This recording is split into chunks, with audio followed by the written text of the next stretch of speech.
Consejero Ciro Murayama. Gracias, consejero presidente. Analizamos el anteproyecto de presupuesto del Instituto Nacional Electoral para el año fiscal 2015. Es el primer ejercicio de programación y presupuestación de esta nueva autoridad electoral.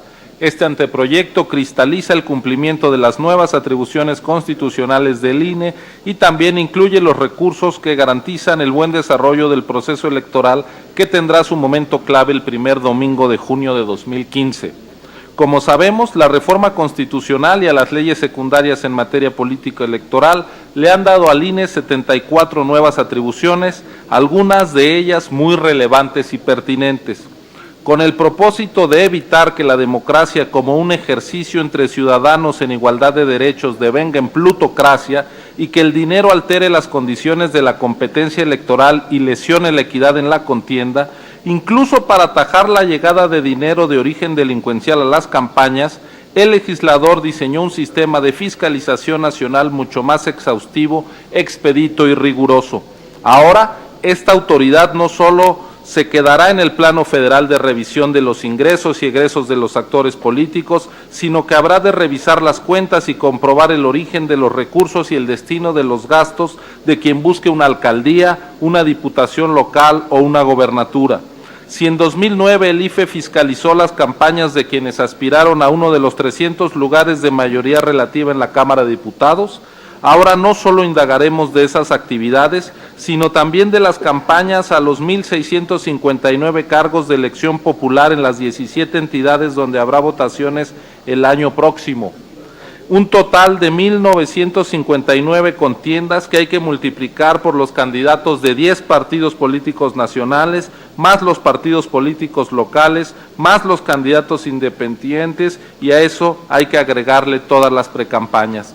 Ahora se ha incluido en la Constitución como causal de nulidad de una elección el rebase de los topes de gasto de campaña.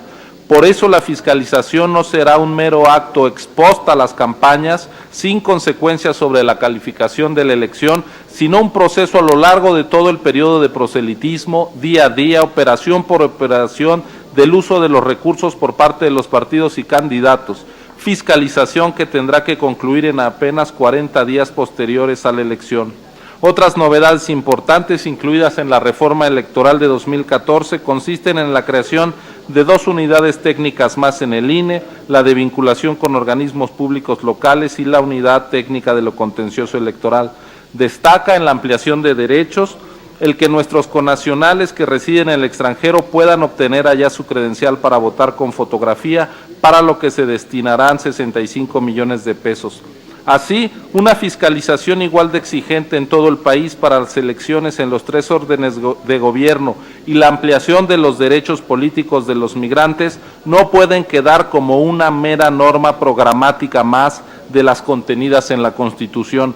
Tienen que ser una realidad aquí y ahora, por lo que hay que destinar los recursos necesarios. Es eso lo que hace este anteproyecto de presupuesto. Los estados democráticos de derecho no son solo los que plasman derechos en sus normas, sino aquellos que los garantizan y hacen efectivos a través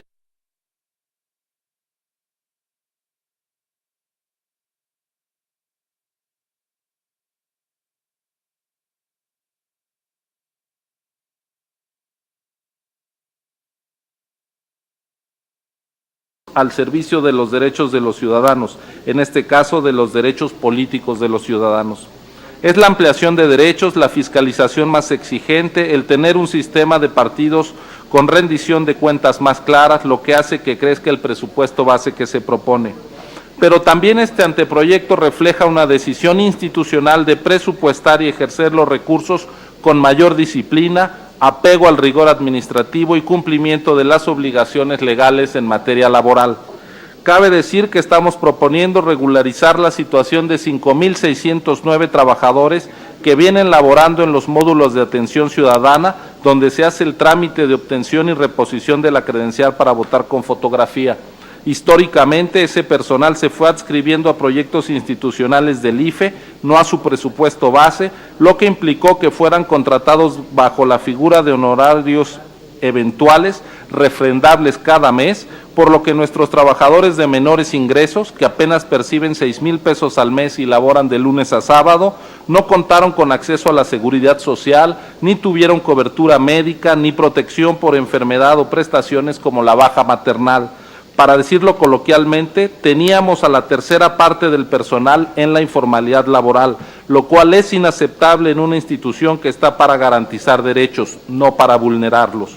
Por eso los consejeros electorales hemos decidido regularizar a los trabajadores de los módulos, darles no prebendas, sino las prestaciones laborales que la Constitución y la ley le dan a toda persona que dignamente se gana la vida como asalariado. La regularización de trabajadores y de montos antes asignados a proyectos que en realidad son actividades permanentes del instituto y por tanto deben ir al presupuesto base, implica una cifra acumulada de 793.5 millones de pesos. No son todos recursos adicionales al presupuesto del INE, sino en buena medida un traslado de montos de proyectos al presupuesto base. El presupuesto de proyectos, en consecuencia, se reduce. En lo que toca a los proyectos asociados al proceso electoral federal, tomando en cuenta la propuesta que acaba de hacer el consejero presidente, hay una disminución de 478 millones de pesos en términos reales respecto a lo solicitado en 2012, esto es, una disminución del 10% en el costo de organización de las elecciones. A pesar de que el INE tiene nuevas atribuciones, la reforma electoral sí permite una ventana de ahorro de economías a partir de la instalación de la casilla única. Las elecciones locales seguirán ocurriendo en los plazos y para los cargos de elección popular definidos expresamente por las constituciones de las entidades. Esas entidades siempre han financiado sus procesos y lo seguirán haciendo, pero parte de ese gasto lo compartirán con la autoridad nacional en lo que toca a la capacitación de los ciudadanos que fungirán como funcionarios de casilla y en el habituallamiento e instalación de la mesa única. El ahorro para ambas partes, una buena noticia para los contribuyentes, es de 902 millones de pesos, lo que se resta a la propuesta que había circulado. El anteproyecto de presupuesto agregado por 18.572 millones de pesos implica un aumento de 4% frente a 2012, pero una reducción del 10% en el costo directo de la organización del proceso electoral, a pesar de que el número de casillas que prevemos instalar aumentará en 6%. Este es un proyecto de presupuesto racional, responsable y respetuoso. Racional porque aumenta solo en lo mínimo indispensable, responsable porque asegura garantizar los derechos políticos de los ciudadanos y respetuoso con los contribuyentes. Muchas gracias, consejero presidente. Gracias, consejero Murayama. Tiene ahora la